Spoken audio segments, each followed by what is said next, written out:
MDH ಜನ ಮಸಾಲಾ. ಈಗ ಕಡಲೆ ಇರಲಿ, ಹಲಸಂದೆ ಬೀಜ, ಕಪ್ಪು ಕಡಲೆ ಅಥವಾ ಬಿಳಿ ಕಡಲೆ, ಎಲ್ಲವೂ ಸ್ವಾದಿಷ್ಟವಾಗುತ್ತೆ. ಛತ್ತೀಸ್ಗಢನಲ್ಲಿ ಪೊಲೀಸರು ಭರ್ಜರಿ ಬೇಟೆಯಾಡಿದ್ದಾರೆ. ನಕ್ಸಲ್ ನಾಯಕ ಸೇರಿದಂತೆ 10 ನಕ್ಸಲರನ್ನ ಎನ್ಕೌಂಟರ್ ಮಾಡಲಾಗಿದೆ. ಉತ್ತರ ಪ್ರದೇಶದಲ್ಲಿ ಕಂದಕಕ್ಕೆ ಉರುಳಿ ಬಿದ್ದಂತಹ ಬಸ್ 5 ದಾರುಣವಾಗಿ ಸಾವನ್ನಪ್ಪಿದ್ದಾರೆ. ಈ ಸುದ್ದಿಯನ್ನು ನೋಡೋಣ ದೇಶ ವಿದೇಶ ನ್ಯೂಸ್ ಟಾಪ್ 9ನಲ್ಲಿ. ನಕ್ಸಲ್ ನಾಯಕ ಸೇರಿ 10 ನಕ್ಸಲರ ಎನ್ಕೌಂಟರ್ ಮಾಡಲಾಗಿದೆ. ಛತ್ತೀಸ್ಗಢದ ಗರಿಯಾಬಂದ್ ಜಿಲ್ಲೆಯ ಮೈನ್ಪುರ ಬಳಿ ಕಾರ್ಯಾಚರಣೆ ನಡೆಸಲಾಗಿದೆ. ಈ ವೇಳೆ ನಡೆದ ಗುಂಡಿನ ಚಕಮಕಿಯಲ್ಲಿ ಮಾವೋವಾದಿ ಕಮಾಂಡರ್ ಮೋಡೆಂ ಬಾಲಕೃಷ್ಣ ಅಲಿಯಾಸ್ ಮನೋಜ್ ಮತ್ತು ಇತರ 9 ನಕ್ಸಲರನ್ನ ಹತ್ಯೆ ಮಾಡಲಾಗಿದೆ. ಎನ್ಕೌಂಟರ್ ಇನ್ನೂ ನಡೀತಾ ಇರೋದ್ರಿಂದಾಗಿ ಸಾವಿನ ಸಂಖ್ಯೆ ಹೆಚ್ಚಾಗುವ ನಿರೀಕ್ಷೆ ಇದೆ.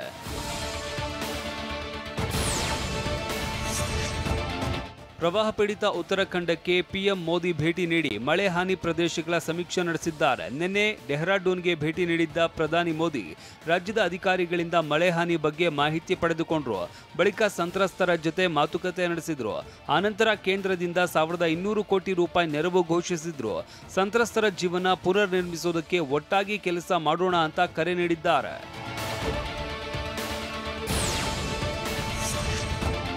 ಪಂಜಾಬ್ನಲ್ಲಿ ನಿಧಾನಕ್ಕೆ ಪ್ರವಾಹ ಪರಿಸ್ಥಿತಿ ಕಡಿಮೆಯಾಗ್ತಾ ಇದ್ದು ಈಗ ರೋಗಗಳ ಭೀತಿ ಕಾಡ್ತಾ ಇದೆ. ಡೆಂಗ್ಯೂ ಮತ್ತು ಮಲೇರಿಯಾದಂತಹ ಸಾಂಕ್ರಾಮಿಕ ರೋಗಗಳು ಕಾಣಿಸಿಕೊಳ್ಳುವ ಆತಂಕ ಹೆಚ್ಚಾಗ್ತಾ ಇದೆ. ಹೀಗಾಗಿ ಪಂಜಾಬ್ ಸರ್ಕಾರ ಔಷಧಿ ಸಿಂಪಡಣೆ ಮಾಡ್ತಾ ಇದೆ. ಅದರಲ್ಲೂ ಅಜ್ನಾಲ್ ಮತ್ತು ಪ್ರವಾಹ ಪೀಡಿತ ಪ್ರದೇಶದಲ್ಲಿ ಔಷಧಿ ಸಿಂಪಡಣೆ ಕಾರ್ಯಾಚರಣೆ ಚುರುಕುಗೊಂಡಿದೆ.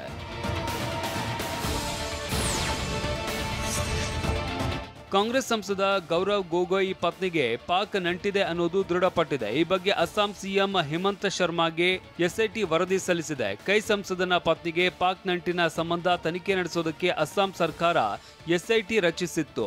ನಿನ್ನೆ ಸಿಎಂ ಹಿಮಂತ ಬಿಸ್ವಾ ಶರ್ಮಾಗೆ ತನ್ನ ವರದಿಯನ್ನ ಸಲ್ಲಿಸಿದೆ. ಈ ವರದಿಯನ್ನ ವಿವರವಾಗಿ ಪರಿಶೀಲಿಸಲಾಗುವುದು ಮತ್ತು ರಾಜ್ಯ ಸಚಿವ ಸಂಪುಟದ ಮುಂದೆ ಇಡಲಾಗುವುದು ಅಂತ ಸಿಎಂ ಹಿಮಂತ ಬಿಸ್ವಾ ಶರ್ಮಾ ಹೇಳಿದ್ದಾರೆ.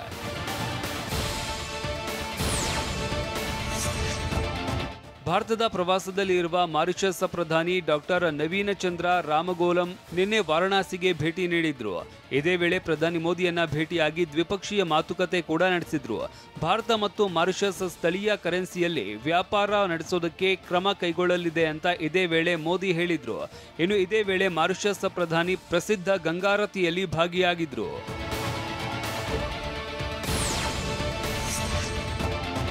ಜೆನ್ ಝಿ ಪ್ರತಿನಿಧಿಗಳು ನೇಪಾಳದ ಸುಪ್ರೀಂ ನಿವೃತ್ತ ನ್ಯಾಯಮೂರ್ತಿ ಸುಶೀಲಾ ಕರ್ಕಿ ಹಂಗಾಮಿ ಪ್ರಧಾನಿ ಆಗಬೇಕು ಅನ್ನೋ ಬೇಡಿಕೆ ಇಟ್ಟಿದ್ದಾರೆ. ಆದರೆ ಕೆಲ ಸಂಘಟನೆಗಳು ಬಾಲೇಂದ್ರ ಶಾ ಪರ ಬ್ಯಾಟ್ ಬೀಸಿದ್ದಾರೆ. ಆದರೆ ಬಾಲೇಂದ್ರ ಶಾ ಖುದ್ದು ಸುಶೀಲಾಗೆ ಬೆಂಬಲ ಸೂಚಿಸಿದ್ದಾರೆ. ಈ ಮಧ್ಯೆ ಪಿಎಂ ರೇಸ್ಗೆ ಬಿಜಲಿ ಮ್ಯಾನ್ ನೇಪಾಳದ ವಿದ್ಯುತ್ ಮಂಡಳಿಯ ಮಾಜಿ ಮುಖ್ಯಸ್ಥ ಕುಲ್ಮನ್ ಘೀಸಿಂಗ್ ಪ್ರಧಾನಿ ಪಟ್ಟಕ್ಕೇರಬೇಕು ಅನ್ನೋ ಆಗ್ರಹ ವ್ಯಕ್ತವಾಗಿದೆ.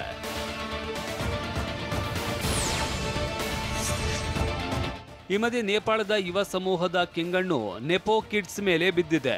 ನೆಪೋ ಕಿಡ್ಸ್ ಅಂದ್ರೆ ರಾಜಕಾರಣಿಗಳು ಮತ್ತು ಪ್ರಭಾವಿ ಅಧಿಕಾರಿಗಳ ಮಕ್ಕಳು. ನೇಪಾಳದ ಸಾಮಾನ್ಯ ಯುವಕರು ಉದ್ಯೋಗ, ಶಿಕ್ಷಣ, ಊಟಕ್ಕಾಗಿ, ಘನತೆಗಾಗಿ ಹೋರಾಡ್ತಾ ಇದ್ದಾರೆ.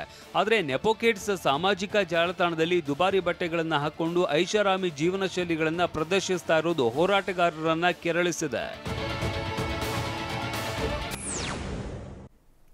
ಭಾರತ ಪಾಕ್ ಪಂದ್ಯದ ತುರ್ತು ವಿಚಾರಣೆ ನಡೆಸಲು ಸುಪ್ರೀಂ ಕೋರ್ಟ್ ನಿರಾಕರಿಸಿದೆ. ಕುಲ್ದೀಪ್ಗೆ ಅನ್ಯಾಯವಾಗಿದೆ ಅಂತ ಅಜಯ್ ಜಡೇಜಾ ಹೇಳಿದ್ದೇಕೆ? ಈ ಸುದ್ದಿಯನ್ನು ನೋಡೋಣ ಎಂಟರ್ಟೈನ್ಮೆಂಟ್ ನ್ಯೂಸ್ ಟಾಪ್ 9ನಲ್ಲಿ.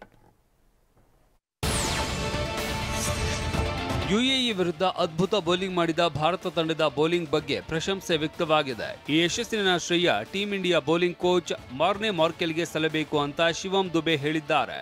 ಡ್ರೆಸ್ಸಿಂಗ್ ರೂಮ್ನಲ್ಲಿ ಮಾತನಾಡಿದ ದುಬೆ, ನನ್ನ ಬೌಲಿಂಗ್ ಸಕ್ಸಸ್ಗೆ ಮಾರ್ಕೆಲ್ ಕಾರಣ ಅಂದ್ರು. ಯುಎಇ ತಂಡದ ವಿರುದ್ಧ ದುಬೆ 3 ವಿಕೆಟ್ ಪಡೆದ್ರೆ ಕುಲ್ದೀಪ್ 4 ವಿಕೆಟ್ ಪಡೆದ್ರು.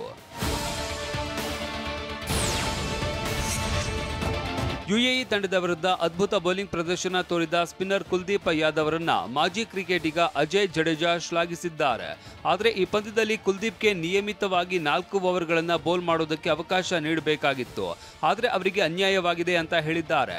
ಅವರು 4 ಓವರ್ಗಳನ್ನು ಬೌಲ್ ಮಾಡಿದ್ದರೆ 6 ವಿಕೆಟ್ಗಳನ್ನು ಕಬಳಿಸ್ತಾ ಇದ್ರು ಅಂತ ಅಜಯ್ ಜಡೇಜಾ ಹೇಳಿದ್ದಾರೆ.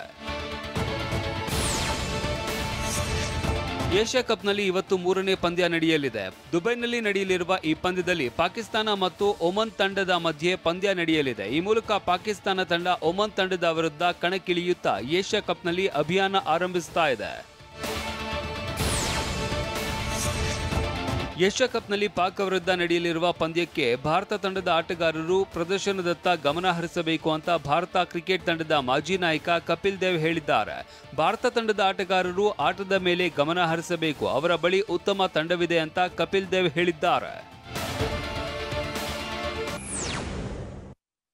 ವಾಹ್, ಯಾಕೆ ಈಗ ಬಂತ ಸ್ವಾದ? ಖಂಡಿತ ಈಗ ಬಂತು ಅಸಲಿ ಸ್ವಾದ. MDH chunky chaat masala life ಅಲ್ಲಿ ಅಸಲಿ ಸ್ವಾದ ತರುತ್ತೆ. ಅಸಲಿ ಮಸಾಲ, ಎಸ್ ಎಸ್ MDH.